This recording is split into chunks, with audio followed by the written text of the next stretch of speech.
What is good with y'all boys? I'm about to go through my strategy. I'm bored. I thought I'd share some value with you guys. I'm gonna go through what I do from the second I get in this chair, from the second I'm in my trade and I'm exiting my trade. Right. So let's just get straight into it. First thing I do when I get into my chair, okay? Obviously, load up TradingView and your broker, whatever, which one you use. Okay. First step I do once I'm on the charts is I mark out my liquidity. Okay. So my first liquidity that I mark out is my previous day high and low. Okay. So since we are on Thursday or on Friday, my bad, we will be looking at Thursday's price or Thursday's candle, right? So this is our previous day low. Previous day low. And this is our previous day high. Then I immediately go back down to the 15-minute. I don't care about. I do care. I just don't really look at too much any other really time frame. I will. I'm kind of mine, but it's mainly just the daily and the 15-minute for my liquidity. So as you can see here, previous day high has already been taken. Okay. So I will literally just remove it because it's already been taken, right? So boom, previous day high has already been taken. So the only daily liquidity pool we have left is previous day low. After that, I turn on my indicator. This is just an indicator, ICT kills and pivots, that just shows me the session highs and lows. Here's the settings if you guys want them. Yeah, so as you can see, London high and Asia high has already been taken, but as you can see here, London low is still intact. So I will draw this out, and that's really the only session liquidity I have, right? I don't really look at previous AM, New York AM high or low. I really just look at previous. I just look at Asia and I just look at London, right? So London low is the only thing we have intact. So once I have that marked out, I'll turn that off. And then after this, I'm pretty much just marking out every other kind of low or high we have on the 15-minute.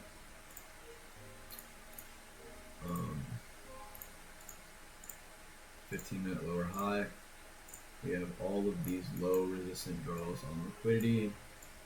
All these are stacked up.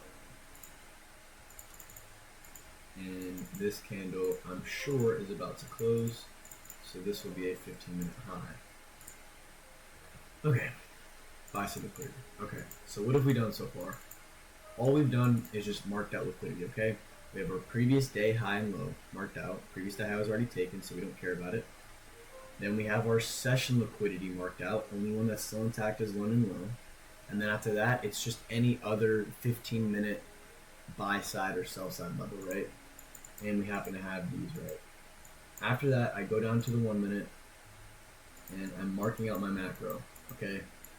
All the macro is, okay, if you don't know what a macro is, what in the world? What is S&T? All a macro is it's literally just the first 15-minute, but the last 15 minutes of an hour combined with the first 15 minutes of that hour. So the first macro would be, I don't know if that was confusing, but this will be easy to understand. First macro would be 9:45 to 10:15, right? So it's just that last 15 minutes to the first 15 minutes of that hour. And yes, it's every single hour technically, right? I only trade 3 macros, which is both of the AM macros and then the lunch macro, which goes into, which is 11:45 to 12:15. If I don't get a trade set up after this lunch macro, I'm not trading, because anything after both of the AM macros are the highest probability, without a doubt, right? And then if you go into the lunch macro is kind of where it starts to taper off. So after that, I just cut it, right? So yeah, once I've marked out my liquidity, I've marked out my macro. Now all I'm waiting for is I did not spell liquidity right. Bear with me. You guys know what I'm trying to say. All I'm marking out, all I'm waiting for is a liquidity sweep, okay? So market opens, boom, we can play out price. Hold on, let me back up for you guys, okay? The reason I mark out my macro with this strategy, I'm only allowed to enter into a trade or the market within this time frame. So if my setup presents itself at 9:44, I can't trade it. If it presents itself at 10:16, I can't trade it. I have to be entering within this time frame. Okay, so it's very crucial. Okay, so boom, liquidity's marked out my macros. I'm just waiting for a liquidity sweep. We got a liquidity sweep up here. Market opens, we come up, we sweep out buy side. Okay. And then that gets achieved once we hit these lows right here, okay? So I can get rid of this and I can mark out my AM high. This is, all the AM high is just when New York opens, what's the highest point, okay? So now that we've swept out sell side liquidity, we're getting close to our macro. Let's see what happens. Okay, boom. I lied. So we have our liquidity sweep. Once we have our liquidity sweep, we're waiting for a market structure shift, okay? A market structure shift is a 3 candle formation where the middle candle is the highest point, right? So, for instance, this AM high would be a swing high. So a market structure shift is a candle closure through a swing high. A swing high is a 3 candle formation, right? So we have a high right here defined by this up and then this down candle. And the first candle starts here, so it's 1, 3. This middle candle is the highest point, therefore it's a swing high. So this right here would not be a swing high because this third candle is higher than the middle candle. Okay, so I'm just waiting. Boom, we have a swing high right here. Swing high. Why? Because we have an up, down candle. So that's the actual high. What are we waiting for it to be a swing high? We need one more candle. 3. 1, 2, 3. This middle candle is the highest point. So if we close above this, we'll get a market structure shift. Okay, boom, beautiful. So we get a market structure shift, right?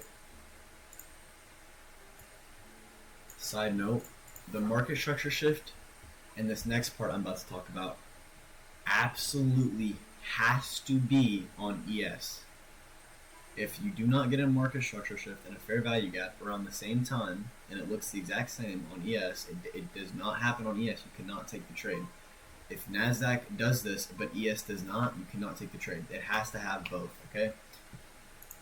So what have we looked at, okay? Marked out liquidity, we've marked out our macros, that's pretty much done, right? You can pretty much get rid of that, okay? Now we're just onto our entry model. Liquidity sweep. Did we sweep liquidity? Yes, we swept out sell side. Market structure shift. Yes. We define this market structure shift through a candle closure above the swing high. How do we define a swing high? 3 candle formation where the middle candle is the highest point. Now we need a fair value gap on both pairs. Fair value gap is just a 3 candle formation where the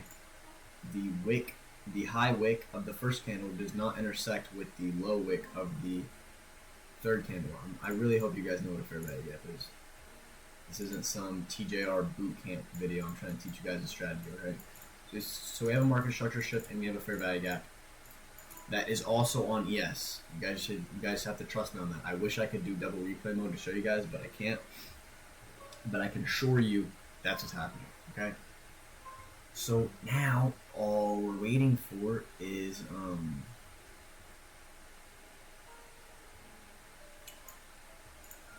nothing. We're ready to enter into this trade once price comes back into this fair value gap. So I will literally just set a market limit order, a market limit buy order right here at this candle's wick when the fair value gap starts. And I will literally just put my stops right below this low right here, okay? And this trade's a little bit different because what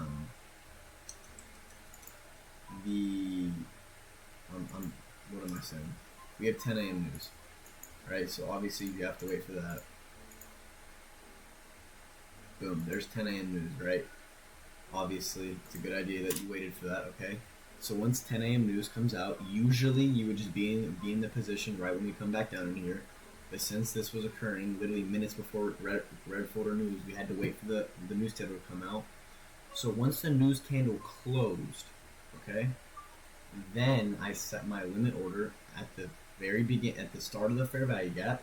I put my stops at the low, or you can put your stop at the bottom of the displacement candle that closes above your swing high that creates a market structure shift. In this case, I put it below the low just because it was super close.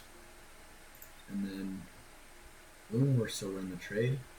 And then pretty much after that, you can do whatever you want, right? This kind of comes up to you, however you want to play this. If you just want to target opposing liquidity, if you want to go for Narnia, if you want to take partials, whatever. What I personally do is I just go 1-to-1, and once I hit a 1-to-1, I will shave off 25% of my contracts, and I will move my stop loss to break even. So let's see what happens. Okay, so my 1-to-1 was hit. So now I will take off 25% of my contracts, and my stop loss will be at break even, and I will run the rest to a fixed 2 RR.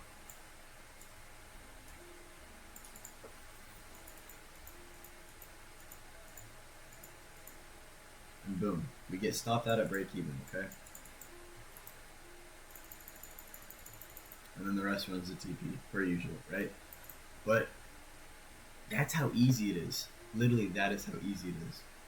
All you're waiting for is a liquidity sweep, market structure shift on NQ and ES, a fair value gap on NQ and ES, and that's it. Now, some of the nuances that I want to get into about this. What kind of makes an A+ setup? Where'd it go? Where did it go?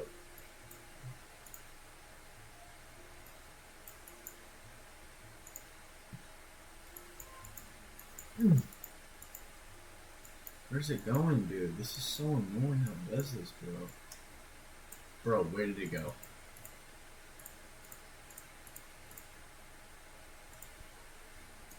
Am I tripping?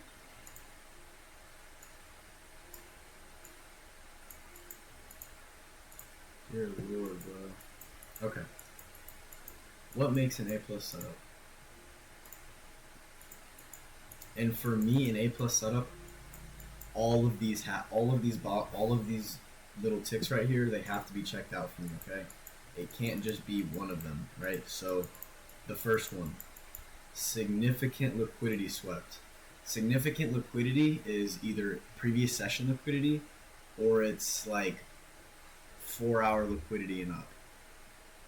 It can be like 2-hour liquidity.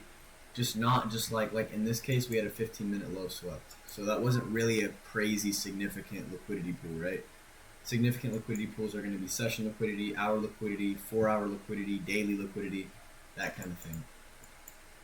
The second one is we have to be selling in our correlated discount or premium. So what does that mean? I just take my Gamblocks tool and I'll just drag out from the top of our range to the bottom of our range, and so you guys can see this a little bit easier. Right? Obviously, if you're not brain dead, you want to be taking a short in a premium and you want to be taking a long in a discount, right? In this case, as you can see, I was taking a long in a premium, and the reason for that was because of my daily bias. I was super bullish, so I was willing to take a continuation trade.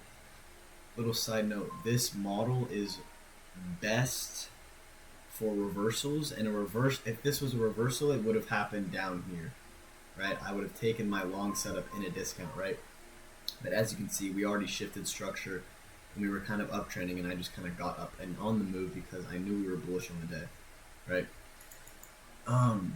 And then the third one is no 5 or 15-minute fair value gap in the price leg you're trading into, right? So before taking the setup or whatever, this is your price leg, right?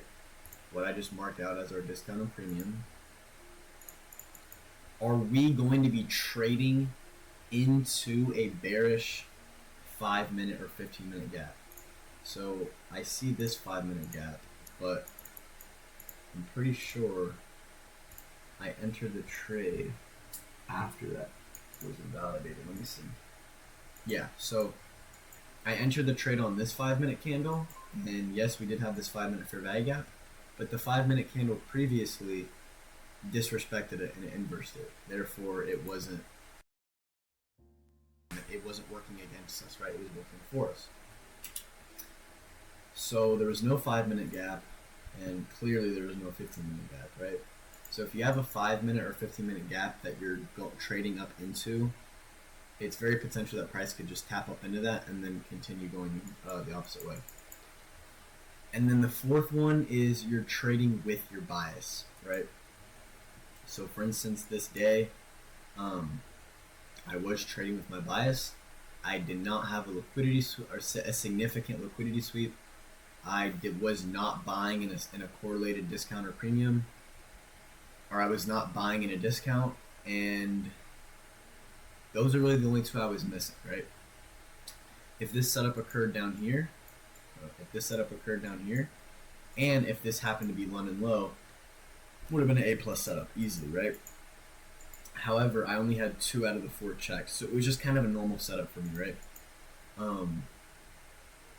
Yeah, and one of the ways I determine my daily bias, or really the only way I determine my daily bias, is just going here on the 4-hour, right? Well, first I want to prove to you how this day is going to be bullish. I have to show how price just continues up and up and up and up and up and up and up, right? So it's clearly a bullish day, right? We come down, we manipulate these lows, and then we just continue in bullish price action for the rest of the day, right? Obviously chopping around once price has died out, but look, it's very obvious that we were bullish on the day. How did I know that, right? Why was I comfortable taking this long in a premium? Because of my daily bias, right? This is literally the only way I decide daily bias, guys. It's so easy. Boom. Go on the 4-hour chart. Go on the 4-hour chart and look at the 4-hour chart and ask yourself this question. Literally, this is what I do. I ask myself this question. What are we disrespecting and what are we respecting? Okay? So the first thing I notice is we have this bearish fair value gap, this 4-hour bearish fair value gap that was respected right here. Boom. So look, we come up into it and then we go down, right? So boom, it hasn't been inversed. It still hasn't been inversed, but I'm trading around this area, right? So I see this 4-hour fair value gap. It's been held here, but then look, it's been disrespected, okay? So that's one thing. We've disrespected a bearish confluence. We've disrespected a bearish fair value gap, okay? Now, what are we respecting? Well, we have a 4-hour bullish fair value gap that we happen to be respecting with this candle, and this candle. So we're disrespecting bearish order flow and we're respecting bullish order flow. That's it. Don't ask yourself any more questions. It's that easy. And if the 4-hour looks, you can't find anything on the 4-hour, go on the 1-hour. The same principle can apply to the 1-hour, right? What can I find? Not really much. In this case, the 4-hour would be better, right? But it's very obvious that we are respecting bullish confluences, right? So you just have to ask yourself, what are we respecting? What are we disrespecting? What's overall market flow respecting? What's it disrespecting? That's it. So yeah, one more thing that makes it like just even way more better than the A+ setup. Like it's just if you get the A+ setup and you also get this, it's truly amazing. If you get a breaker block that overlaps with a fair value gap. So what does that look like? A breaker block is literally just this, and this is for a bullish example, okay? A breaker block is literally just this. It's a low, a high, a lower low, a higher high. Okay? That's all it is. So we have a low, a high, a lower low, and then a higher high. Okay? And where is that breaker block? That breaker block for this bullish example would either be the sequence of up-closing candles, or it would just be the last up-close candle in this leg from the first low to the first high. So if there was only a white, like an up candle right there, it would just be that last candle, and it would be right here. But if this entire little leg right here was just a bunch of green candles, or 2 green candles, or 3 green candles, it would be all of those, right? And then you need a fair value gap to form within here. So you need the breaker block and the fair value gap to overlap with each other. And that's actually called the unicorn model. So yeah, it's very high confluence. So if you get that, it's very nice. I'll go over a bearish example for you guys just so you guys can see it. Where'd it go? Where'd my team go?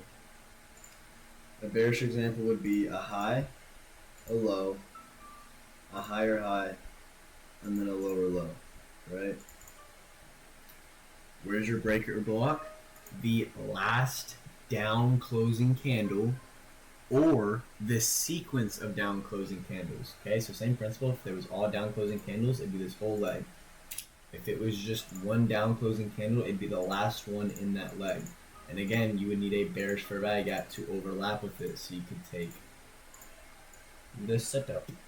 So yeah, that's super high confluence. And yeah, that's it. I hope you guys understood this. I hope you guys liked this. And I hope you guys have a great trading week. Tomorrow is Monday, so remember, follow your rules and just know that Jesus Christ loves you. And have a great freaking day, guys. Peace.